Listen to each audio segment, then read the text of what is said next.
Hello everyone, welcome to my channel. I hope everyone is having a wonderful day. Before starting the video, please go ahead and hit the subscribe button and give this video a like up. The Young and the Restless, Sally puts Billy on the spot, Adam talks Nick down, and Jack reigns in the urge to throttle Kane. All products and services featured are independently chosen by editors.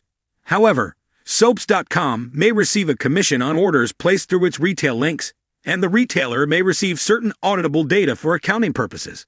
At the ranch, Adam updates Nick that Kane has met with Billy and has also been hanging out with Phyllis. Nick hopes Phyllis won't turn her back on all of the people she's known for years. Victor appears and says she'd sell her firstborn to get what she wants. It's exactly the type of ruthlessness that appeals to Kane Ashby. Nick argues Phyllis would walk through the fires of hell for her children and points out that Kane is going after Jabba, which includes Marchetti. Victor incorrectly insists that Kyle forced Summer to sell Marchetti to his family's company. As per the going theme in Genoa City these days, Adam and Nick agree they need to figure out how to deal with Kane Ashby. Adam reports that Kane's about to be exposed on all of their platforms. His lies will be trending before the day is done. Nick relishes the idea. Victoria arrives, looking to speak to her father alone. Nick resists, but eventually leaves with Adam. Once alone, Victoria confronts Victor about using Audra Charles to try and break up Kyle and Claire. She's furious. She doesn't know why she's surprised given how many times he interfered in her relationships. Victor didn't want to see them get hurt. Victoria argues that's exactly what he's doing, hurting them. At Society, Kane meets with Jack, who's beyond irritated that Ashby already ordered food for him, seeing it as a control thing. Getting straight to the point, Jack asks why he brought them to Nice, and wants to know about his plans. Kane swerves to Abbott Communications. He senses Jack's not too keen to make a deal. Has he changed his mind about selling his stake? Jack wonders why Kane wants Abbott Communications. Kane thinks it's a wise investment and hedges that they're practically family. Jack balks at the idea and questions Ashby's honesty and desire for control. Kane can plainly see that Jack is furious with him. Good manners are the only thing keeping him from throttling him. Jack announces that he won't sell Kane Abbott Communications and advises him to leave town. No one wants him there or trusts him enough to do business with him. Kane smirks that leaving Genoa City is a non-starter. This is business, not a popularity contest. They spar verbally about Billy. Jack asks what's driving Ashby. What is it you really want? He suspects that he's trying to win back Lily's heart. Kane fumes that he isn't leaving. He doesn't know anyone an explanation, and he knows exactly what he wants and how to get it. Jack warns him to remember the scope of power and tenacity of the people he's pitting himself against and stalks out.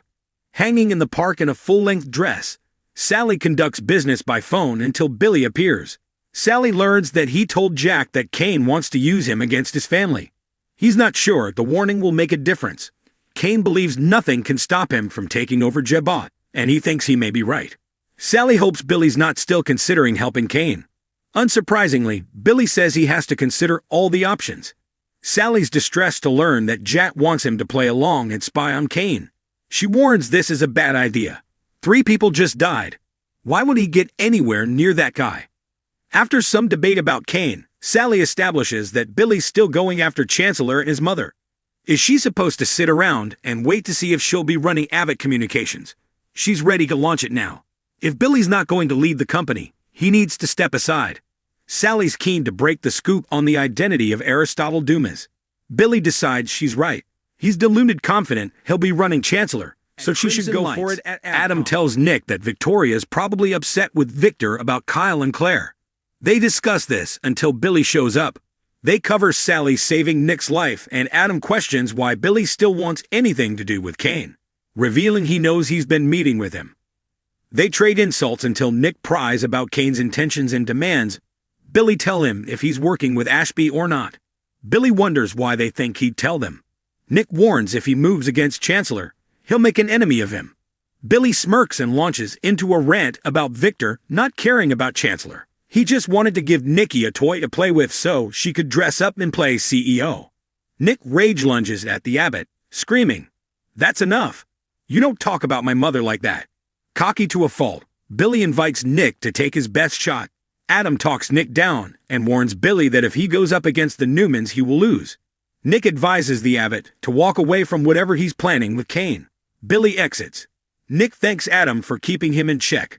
Now they know Billy's in Kane's back pocket. At the ranch, Victoria tells her father this stuff with Claire and Kyle is triggering for her. He never respected her enough to let her make her own decisions, and nearly ruined their relationship by interfering.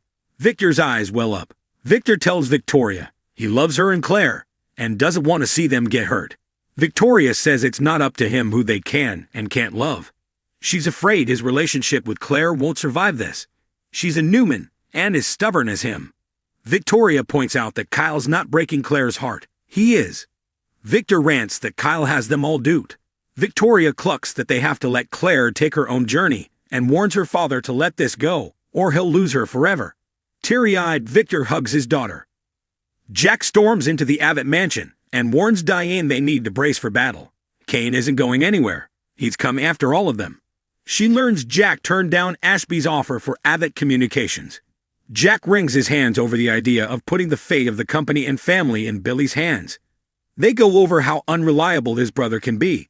Jack wants to believe he would not help him get his hands on Jabba. He thinks Ashby wants to win Lily's love back by acquiring these companies. Diane muses that if he can't make Lily love him again, he'll make the whole world hate him. In the park, Kane calls Lily and tells her he's sorry he missed her when she came by. He hopes she still wants to meet. They have some things to say to each other.